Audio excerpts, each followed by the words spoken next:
Hey everyone, Shoenic again. Well, basically, I'm going to tell you my life story. It's going to be a 3-part series. We'll see where the Audible goes. Either way, guys, if you're coming in late, that's okay.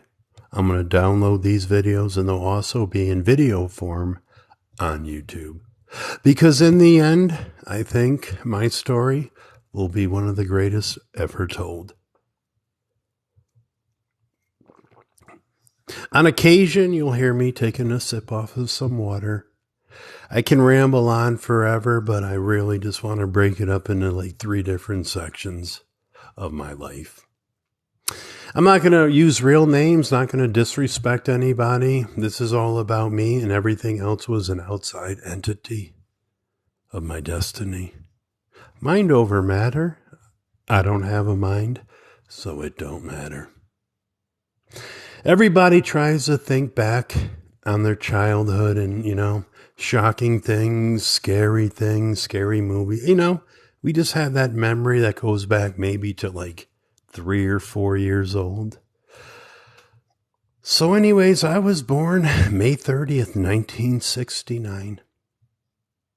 My father was kind of an entrepreneur trying out different businesses.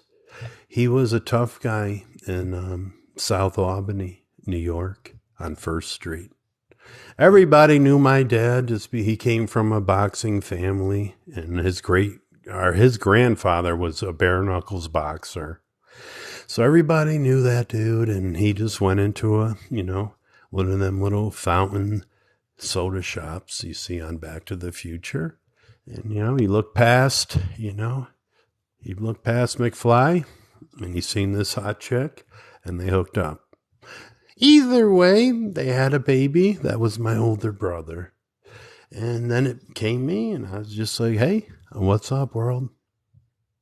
So if I think back as far as I can, it's just like I remember things like hanging out at like family gatherings, whether it was a birthday party, a wedding, I don't know. There was a lot of cans of beer.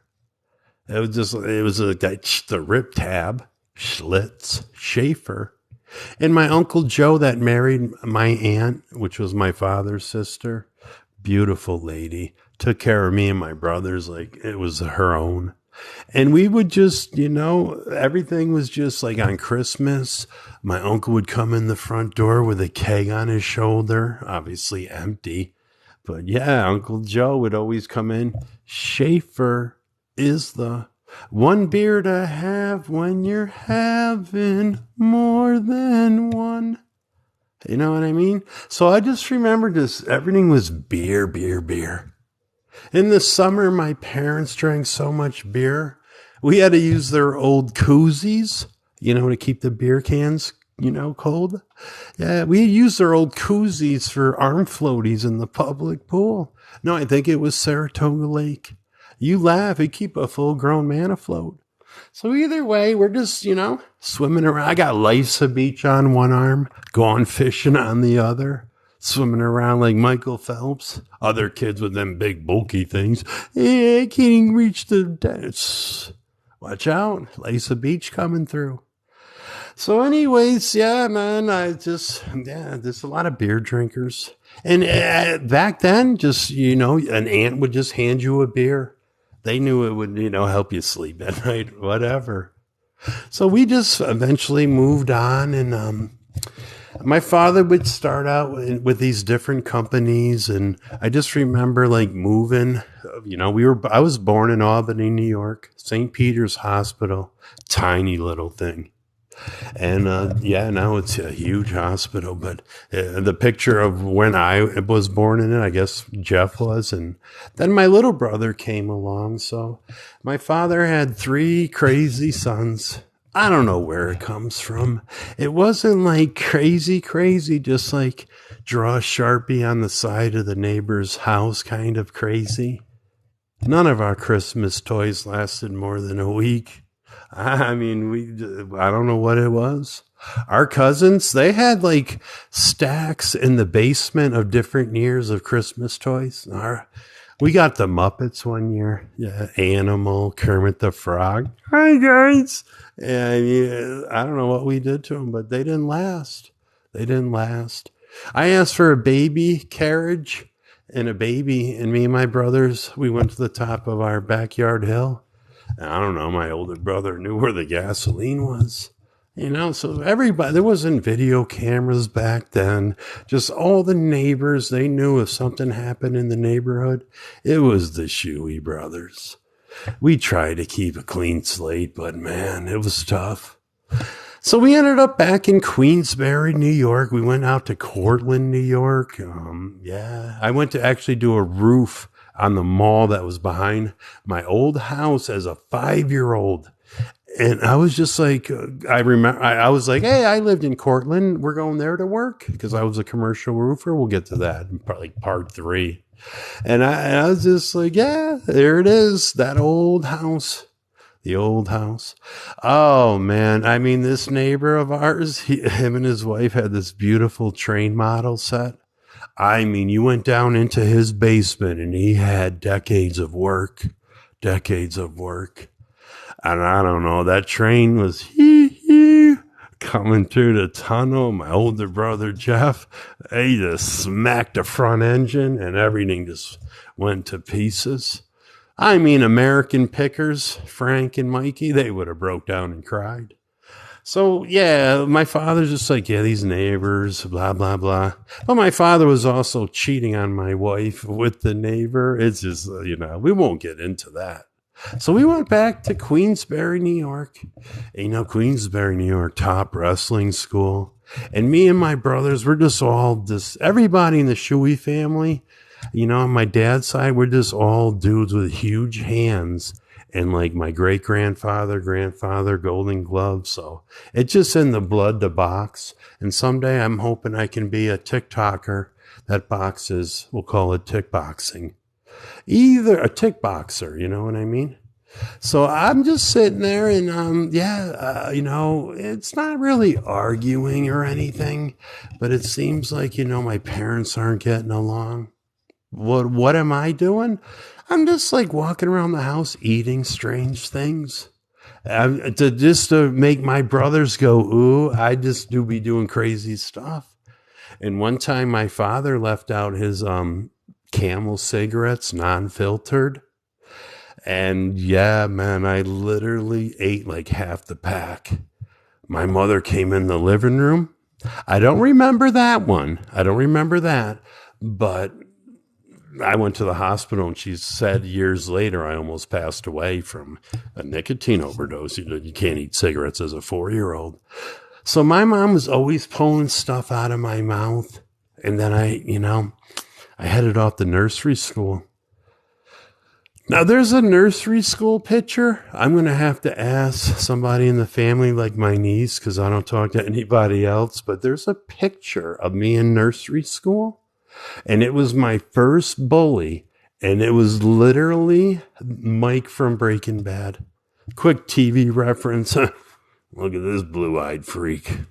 So I'm going to get that picture and somehow post it because that was Mike from Breaking Bad as a kid bullying me.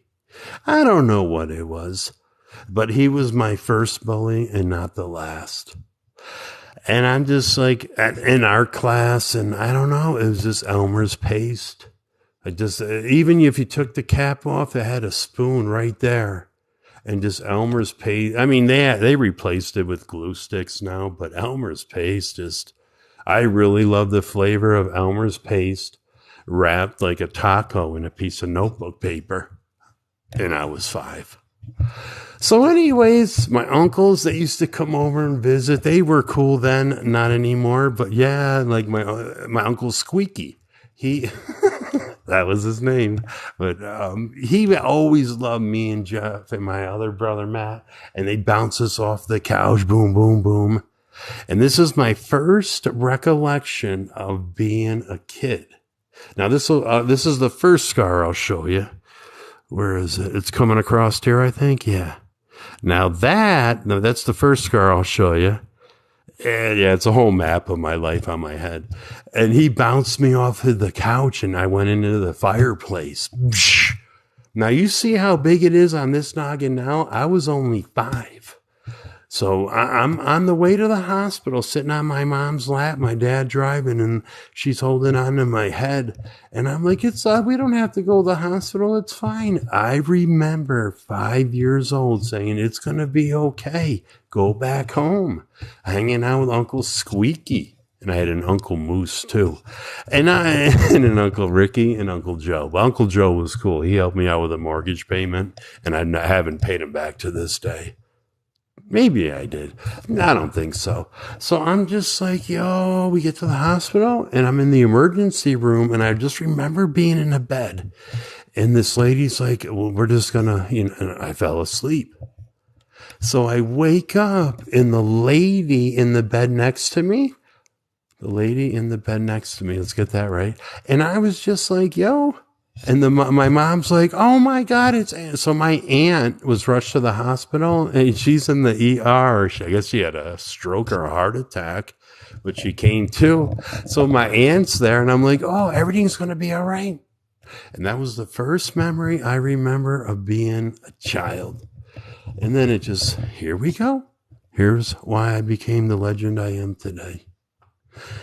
So either way, my parents, they never fought in front of us. My father and his father, my grandfather, they'd argue and like try, they'd go straight at it.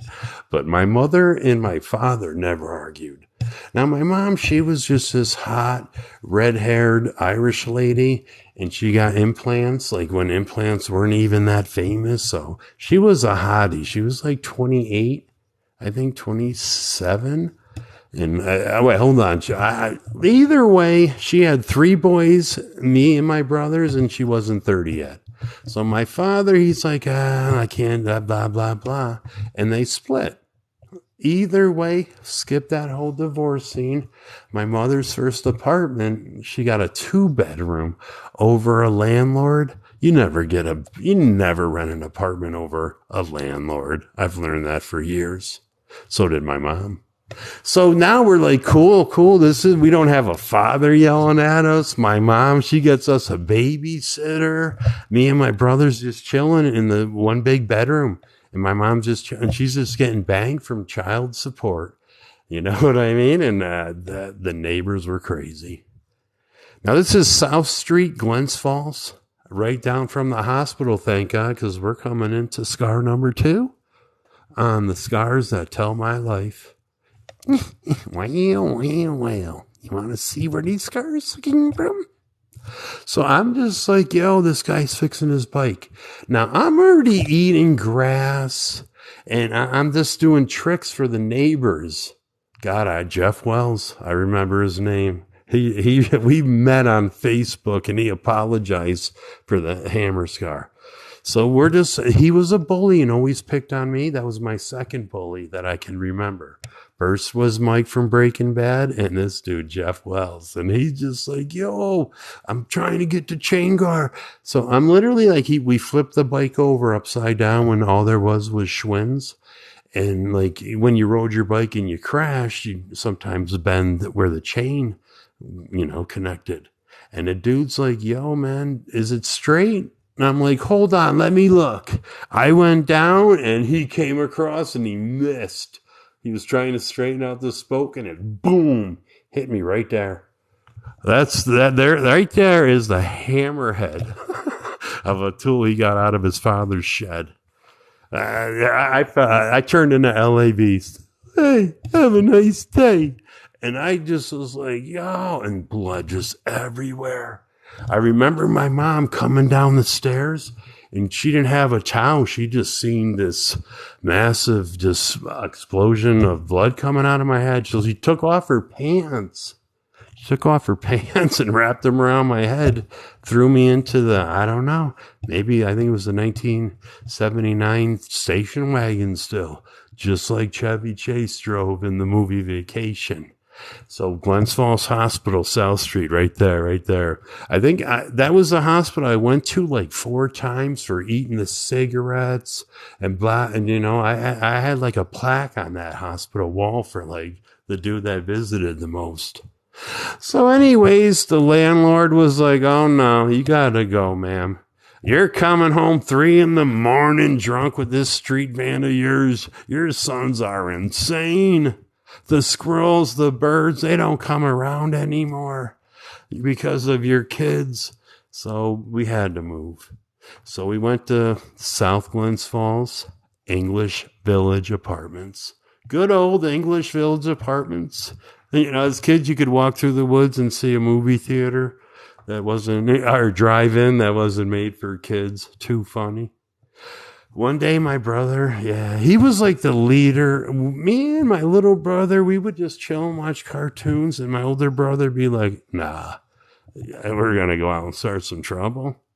So I guess we snuck into the electrical grid of the English Village Apartments, and my father at the time was top dog in that electrical grid community. And know my father said someday the electrical grid is going to fail. And my brother shut down the grid with one handle, and it just, you know, there was, I guess, a lady with an oxygen tank. She was okay, but the landlord said, you got to go. And the whole landlord community knew about the Shoey boys and their red-haired mother with the nice beeps. And she's like, all right, I'm going to have to go rent a house out in the country. So she drove to Hartford, New York, and she rented out a house there. And the farmer, the Tyler farm, Hartford, New York, good people, actually. He became like the father of us. Just, you need a beating sometimes. Knocking over all his hay bales. I didn't know they had to be stacked in a certain way. And they got wrecked when the strings broke. We were just kids. We used to swim in a pond with this much mud in it. It wasn't mud. And we would just say, get out of there. We'd be up there petting cows in a pond. Just nastiness. We had a pool in the backyard. We rented a house from 1789. It was right in the slate, 1789. And that's when they maybe just poured a new basement. Haunted as a mofo. I'm just telling you, it was crazy.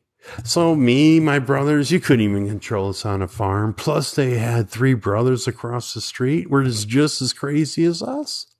And we're out there making trouble with the bulls. Like there was one bull, and you jump and see how fast you could run, like Forrest Gump, and that bull would come at you. And it was always just Mr. Tyler, control your kids, and he would just, smack us on the, back end and say, go home. So my mom had like 14 cats. She was a good lady. She loved animals. So there was these farm animals, and my mom would just go down, get the milk. We all became like one little community, but I got bullied again. But this time by a chick. Get on the school bus. She had a glass eye. And it was just crazy. And she would turn around, and I was like 4th grade. She was 6, I think. She was like, look in my eye. Look in my right eye. And I'm like, the right eye or the right eye? The eye on your right or the eye I should look into? And she just smacked me in the face. I think, most chicks that picked on me back in the day, like I'd be on the swing, and every time I came back, they just kick me. I think they had a crush. They just didn't know how to show it. I'm like, come on, man. I'm in 5th grade trying to hang out on the playground. I got to fight chicks. So, my brother, he goes off to the auction with the farmer and the family, and me, my brother, and mom hanging at home. And literally, like, he brings home a one-eyed hamster. It still makes me cry to this day, but yeah. You go to the auction, and all these cattle people buying cattle, whatever, tractors, but the kids they have a little auction, and you can bid on like stuff, or just, so my brother bid on, so he got like a one-eyed hamster for $0.25. And he brought it in the house in a shoebox, and my mom's like, what are you doing? There's 14 cats in here. That thing won't last the night. It didn't. As far as I can remember, as a child, I was just laying in bed, and I just, got done, gnawing off the windowsills, good paint back then. And the dude was like, Man, he set it up on the counter, or my brother Jeff set it up on his dresser, and those little holes poked in, so the little one-eyed hamster could peek out and say, "Oh my God, here comes my death." So I just went, I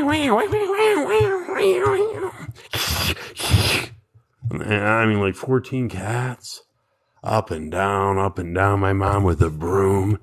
My little brother running out, no, Sparky, or Spot, or One Eye. I forgot what we named it. And literally, all it was the shoebox, fingernail, and just, yeah. So that's just, that's what I remembered. Just swimming around in a pool that was never maintained for like years. And the farmer would be like, "You guys are going to get some disease in there." Me and my brother swimming around, it'd be like this much algae, some ducks landing there. Hey, quack, quack. You know what I mean? So eventually, my mom, she was just partying, full, getting paid. She loved my dad, and he left her for another woman. It was tough on her, but she got paid. And she was having a time of her life, so she just trusted us to watch. My brother got kicked out of the house when he was in 5th grade. And he was kicked out under the front porch. My mom knew he could go across the street to the Tylers. And he literally goes, to my little brother. And my brother's like, ha, ha. And my brother punched him through the window. I was like, I went upstairs. So then my brother, my mom, they're just battling it out. The next day, me and my little brother, we were just doing Randy Savage against Andre the Giant. "I'm going to get you, Andre." Ah! And I smacked my brother's head off the coffee table and blood went everywhere. And I'm like, oh man. So Mrs. Tyler comes over. "You better not have been messing around." I said, "No, he slipped, and he just hit his head." She said if he slipped, it would have been on the back of his head. "No, he slipped after I body slammed him." "What are you going to do? You're not my landlord." And my mom happened to be on a vacation. My brother would watch us in 5th grade for a whole weekend. And she comes back, "What's going on? What's going on?" And my brother's got stitches in his head. Hold on a second. Most of you will hear this on an Audible, and you'll never even see it on TikTok. So either way, if you want to find this whole real looking at you kind of a story, then, because this will probably be on Amazon Audible someday. So yeah, soon enough, the social services showed up. Mrs. Tyler was sick of it, and my father was called, and he's like, "You come get your 3 sons, or they're going to orphanage." And my father's like, "No, they're not." So he came and grabbed us with this hot, stepmother of ours, and we just headed down the hill. We had 1 barrel, my father said. All our clothes fit into one. Everything we owned, because we wrecked all our toys. There was no Christmas where our toys weren't wrecked within that week. I don't know what it was. Are there other kids out there like that? So, and then we just moved in with our father and stepmother. And yeah, man, it was a 1-bedroom apartment. I remember we'd fold out the couch, and me and my 2 brothers would watch like The Incredible Hulk, Dukes of Hazzard, and eventually my father's like, "Yeah, this ain't gonna work." So he went and he bought a house out in Averill Park. Good old Averill Park, New York. You want to head up Capitol Boulevard from Route 43? We were the first house on the left. And that whole neighborhood threw a party when the Shoey boys left. Either way, we were just, we moved into this house. Like my father you're just born a master craftsman, like carpenter. You can learn all the classes, but to just nail a nail with a hammerhead, and it's in your blood. I just never paid attention to it. So he did this house all over with, but I mean, it was like him trying to raise me and my brothers, which we were kind of crazy. My brother skipped 60 days of 6th grade before the teacher called and asked about my brother. He 60 days, he'd pretend to go on the bus because he was bullied. Now, right now, I mean, you ever remember the movie The Outsiders? I mean, my brother Jeff looked like Rob Lowe, and all the girls liked him. I looked like, I don't know, and all the girls liked me. And it was literally like the Shoey brothers. Oh, so all other dudes hated dudes when the girls liked you. And I didn't even like them or them. You know what I mean? The girls or the dudes hitting on the chicks. But my brother used to run down the bus and all these bullies chasing him just like Forrest Gump. And he'd run up to the porch and I'd open up the door and shut it. And these were neighbors right across we'd hang out with them and stuff. The Capitol Boulevard gang. It was just a bunch of nerds. The Milanese, they were good people. So yeah, we were just, living life. I went into like 5th grade there. I came out of the country school, which was cool because it just smelled like cow manure. All the kids went in, they milked all the cows, and then they just, they went to school. I mean, you just see like cow manure in the hallway. But this teacher, I was a class clown. I was always a class clown. If I wasn't eating a piece of notebook paper to make somebody laugh, I wasn't a bully, but I would rip on you to get laughs. You know what I mean? In a friendly kind of way. I mean, nobody ever touched me as a class clown. I was voted class clown in 2 different high schools, and I wasn't even in either one of them. So we were just chilling and stuff. And, the teacher actually smacked me in the head. My mother came to the school and said, "You ever hit my kid? You can hit any kid in this room. Don't ever hit my kid." So now we're in like a real school. Like, this is cool. I'm 5th grade, 3 classes, and I'm just chilling. But yeah, here it comes, Jay. Good old JM. I won't say his real name. We fought all the way up for 30, 40 years. And I just send it. Thanks for the donation. Appreciate it. I'm not going to mention donations because this will be an Amazon Audible someday. Top 100. Everybody reads what everybody's reading. And I'm just like, yo, man, I'm just like fighting everybody. Fighting the 4th grade dude, the 5th grade dude. I'm just like, leave me alone. This chick kept asking me out in 5th grade, and I'm like, I don't want to date no chicks. The bully Jay came up to me with a letter. He said, there's a question in there, and you better answer yes or I'm going to beat you up. I'm like, what's going on here? I'm being like threatened. I open it up. Will you go out with me, yes or no? I was like, no. I just threw the paper at him, and we started fighting. It was really weird. Then we moved on to 6th grade, and I just started becoming that class clown. In home economics, where you learned how to cook, I'd be eating all the baking soda and powder, and it'd just come out of my mouth like smoke. And people loved me. It didn't matter. It just Shoenic. If you were in my class, I made you laugh so hard, I would go to the principal's office. Teachers calling home every night. My little brother playing like my dad because he had a really baritone voice for a 6th grader. Yeah. I'll be talking to them tonight. You two get down here right now. Thanks, Mr. Johnson. Yeah. At the days when teachers would call home. So I moved up through 6th grade, 7th grade. Oh my God, the bullies. Yeah, don't ever bully anybody. Just, get along. And I just remembered we were in home economics, and I had the 3 biggest bullies in there. And they're like, you better eat another teaspoon of salt. And they'd like punch me in the ribs. I'm like, this doesn't bother me. This is perfect. This is Mrs. Dowd. She ended up dating my dad. My dad dated 2 health teachers in my high school. Just a factoid. So I'm just sitting there, and then 8th grade comes around, and I'm like, no more. No more. I'm done with it. So my father had like a heavy bag, speed bag, and like you just work out. My father, it was all mirrors and everything in the basement. I think my brother eventually moved into it, or they made it after my brother moved out.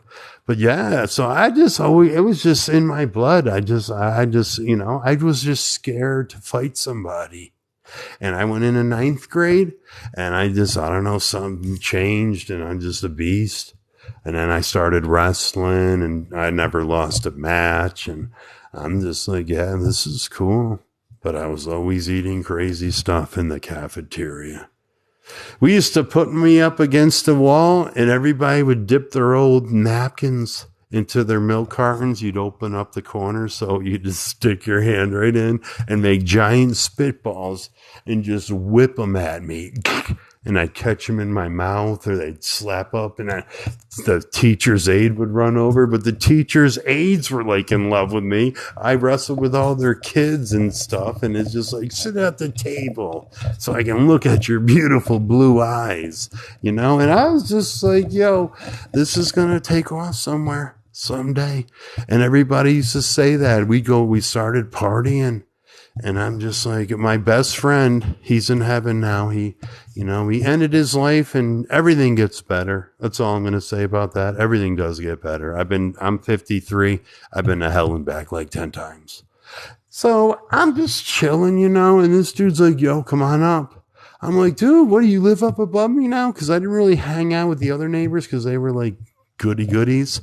And the dude's like, yo, and he sparked one up, and that was it. Me and him, we like literally just one day he's like, let's run away. Cause my father and stepmother were mean. His real mom was just like, me and him had a Super Bowl party all by ourselves, and I bit into a Dorito and it fell on the ground. And I tell you, she came at me like a Hoover vacuum cleaner. But it was weird because a lot of my friends' moms, I don't know, it seemed like they just, they crossed the line and saying hi to me. And it is a story of my life, because I'm not trying to brag. I'm just a good looking guy, triple threat, funny, and just and it was the story of my life. Me too, me too. So I'm just chilling and stuff. And he's just like, yo, man, this is how it is, bro. I'm like, you're the soccer team. And he's like, we had beer balls. So we would get beer balls, right? And it's like, my father would get them for parties for like 20 to 30 adults. And it was me and like 6 of us. John T, Ray, Eric, all the Averill Park dudes. When we went to the mall, everybody just hit on us. Something about the water in Averill Park. It was just like, no, we just all came out looking like Channing Tatum had a baby with John Cena. It was weird. We all had the same feature. We were the Outsiders. When the Outsiders movie came out, it was just like, everybody flocked to us just to hang out with us. And this is even before the internet. Everybody knew that dude. We go to college parties in high school. Everybody, me and my brother, we ended up moving above our dad. So everybody was always just attached to the Shoeys and their friends and everything about it. We taught so many people how to just do everything, from going to a Grateful Dead concert and having a good time to, really good times. So anyways, me and Shannon, we said, let's run away. So we bought the car off of Tim, our neighbor, and we just took off with this car with a huge dent in it. I wrote 2 checks against my father's bank account, and I just had to go down to Key Bank and say, hey, and I said, I'm going on vacation, my dad. And I came back with another one, and she kind of looked fishy at me, but then it was just like, it was 1986. 85, 86. So, it wasn't anything, they knew my dad, they knew me, and there's no way I'm robbing my father for $500. I had a lot of money back then. So anyways, we ran away. We were going to Florida. We were going to start a business. What are we going to do, man? It doesn't matter. We're free. We were 16. So his name was Shannon Joy, and I was Chris Shuey. When we told our names to a cop, he was laughing. We never made it to Florida. We made it to Virginia Beach. He came back one day. He's like, dude, we're going to be drug dealers. I'm like, what? And he threw all this stuff out. I said, dude. So like the next night, he's disappeared. He's like, comes back, man. He's like, yo, they try to kill me. And I called my mom and I said, hey, Mom, is there any way you can buy me a bus ticket from Virginia? Where are you? Your father's looking for you. Yeah, I'm coming back to your trailer. We'll talk about it when I get there. He goes, you kids. She used to call us knuckleheads. Oh, you knucklehead. So I would go up and, I chilled with my mom. And I was just like, all right, I got to go back home. So I went back home, and my father's like, anything else you want to tell me about? And I'm like, you're going to get like 2 checks in the mail because it takes like 30 days. Credit cards back in the day, they were real credit cards because it was a piece of paper. And so it was sent into the credit card company for 30 days. It's not instantaneous like now. But either way, I came home and I went back to, I was in Doane Stewart. I kind of skipped over that, but it just like I was just in high school with my buddy, and I ended up going to a private school because my father thought it would help me out, but it really didn't. It just ended up me being, drinking, more expensive liquor.